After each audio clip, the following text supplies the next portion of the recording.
Students, तो आज मैं एक और क्वेश्चन आपका बीआरएस का लेकर आया हूँ। Debit balance as per cash book, जिसमें लिखा हुआ है, देखिए, नमन की रोकड़ बही का पासबुक से मिलान करने पर रोकड़ बही के अनुसार शेष इतना है। ठीक है, तो इनका शेष इतना है। ये सारी जो एंट्रीज़ हैं वो दी हैं। 31 मार्च को बैंक शुल्क 100 रुपये रोकड़ बही में नहीं की गई। इस तरह से ये एंट्रीज़ हैं।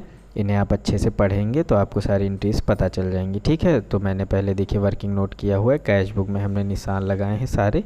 उसके बाद हम पासबुक में उसे चेंज करेंगे। तो कैसे निशान लगाए जाएंगे, चलिए देखते हैं। देखिए, सबसे पहले है बैंक चार्जेस 100 रुपये, जो कि कैश बुक में नहीं लिखे गए। बैंक चार्जेस का मतलब होता है बैंक ने आपके चार्ज को काटा है, अपना एक्सपेंसेस। तो बैंक ने घटाया, हमने नहीं घटाया, तो कैश बुक में हम प्लस कर लेंगे। ठीक है, उसके बाद एक डेप्टर है 2000 का, जिसने कंपनी के बैंक में सीधे पेमेंट कर दिया है और कैश बुक में उसे नहीं लिखा गया। तो अगर आप सीधे पेमेंट हो जाता है बैंक में, तो हम अपनी कैश बुक में माइनस कर लेंगे। ठीक है, इस तरह से माइनस हो जाएगी।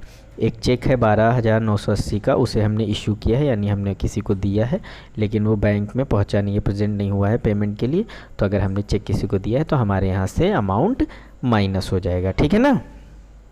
उसके बाद ये चौथी एंट्री आपकी जो है लिखा हुआ है 800 रुपये, कोई 6900 रुपये का बिल था, जिस पे 800 रुपये डिस्काउंट काट कर बैंक ने एंट्री करी है और हमने वहाँ नहीं करी है। तो ये आपकी प्लस में एंट्री हो जाएगी। ठीक है, हमें नहीं पता है, बैंक ने काटा है। उसके बाद 3520 रुपये इंटर किए गए हैं कैश बुक में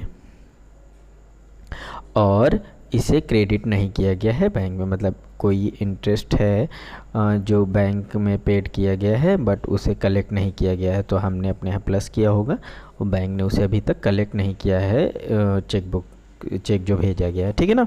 उसके बाद no entry has been made cash book in record dishonoured, एक कोई चेक है जो डिसऑनर्ड हुआगा, हमें नहीं पता है, तो हम इसे प्लस कर रखेंगे अपनी छठी एंट्री में। ठीक है, इस तरह से सारी एंट्रीज़ हो जाएंगी। हमने आपको कैश बुक के निशान बता दिए और मैंने जो फॉर्मूला बताया था आपको स्टार्टिंग में, एक फर्स्ट वीडियो में, आप उसे देखना, अगर नोट किया होगा तो आपको समझ आ जाएगा कि अब कैश बुक के सारे निशान चेंज करके पासबुक के अकॉर्डिंग कर लेंगे। यानी जो एंट्री माइनस में है वो प्लस में हो जाएगी, जो माइनस में है वो प्लस में हो जाएगी, और जो माइनस में है वो प्लस में, जो प्लस में है वो माइनस में हो जाएगी, यानी अपोजिट हो जाएगी। ठीक है, और अमाउंट भी मैंने यहाँ पे लिख दिए हैं ताकि आपको अच्छे से क्लियर हो जाए चीज़ें कि कितना अमाउंट भरना है। ठीक है, तो अब देखिए, आप पहली, चौथी, पाँचवीं, छठी ये एंट्री माइनस में होंगी और दूसरी और तीसरी एंट्री प्लस में होगी। तो जैसा कि मैंने देखिए यहाँ पे लिखा हुआ है, दूसरी entry direct deposit by debtor in bank account 2000 plus में हो गए। Cheque issued but not presented for payment 12,980 plus में हो गए। उसके बाद 4 एंट्री लेस में थी। पहली, bank charges not entered in cash book, कोई बैंक चार्ज है जो कि मैंने आपको पहले भी बताया था कि बैंक चार्जेस हैं, उसको माइनस किया गया है। ठीक है, उसके बाद कोई बिल का डिस्काउंट है जिसे बैंक ने काटा है, हमें नहीं पता है, तो बैंक के अकॉर्डिंग करेंगे तो माइनस में आ जाएगी। चेक डिपॉजिट किया गया है लेकिन अभी तक कलेक्ट नहीं हुआ है, तो हमने उसको भी माइनस कर दिया क्योंकि बैंक ने उसे कलेक्ट नहीं किया है। फिर कोई डिसऑनर्ड हुआ है चेक, हमें नहीं पता था लेकिन बैंक ने उसे पैसा घटाया है, कम किया है, तो ये आ जाएगा। फिर इसका कैलकुलेशन आपको कैसे करना है देखिए मैं बताता हूँ। ये सारी इंट्रीज करने के बाद 2000 और 12,980 जोड़ेंगे तो 14,980 आ जाएगा। 40,960 से 14,980 माइनस करेंगे, 55,940 आ जाएगा। ठीक है, उसके बाद ये जितने माइनस के अमाउंट हैं 100, 800, 35, 20, 650, इन सबको प्लस करेंगे तो 5,070 आ जाएगा। फिर 55,940 से 50-70 माइनस करेंगे तो आपका 50,870 आ जाएगा।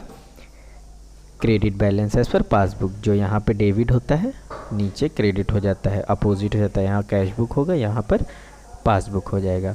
तो इस तरह से ये क्वेश्चन है आपकी बुक का। बुक आप परचेज़ कर लीजिए अगर बुक नहीं है, और बुक से करते रहेंगे आपको अच्छे से समझ आएगा।